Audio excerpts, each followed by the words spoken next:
doesn't want to wake up, look under the tree, and you see a bike there? And kids know when their parents are struggling a little bit. They do. It's really cool to just kind of say, oh my gosh, this happened for me. And it's going to be a memory they remember forever. We want everybody to take part, to bring a bike, so that at least one child, we know we want thousands, but at least we know for every seat and every handlebar, there's going to be a smiling kid on Christmas Day. Bikes Are Best just shows that people care. People really do care, and people have good hearts. You know, people talk all the time about how this day and age things are more difficult and this and that, but this event shows that people really do care and that they want to help out, they want to give back to their community. The outcome from this is we have grown in our partnerships within the community. There are going to be children to get a bike that normally wouldn't even get a bike. It may be the only gift they get for Christmas.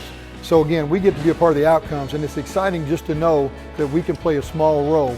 But the power of unity with everyone together is phenomenal. How we're all working for in the same path, for the same cause, to ensure that we give back to our community. We're not takers, we want to be givers.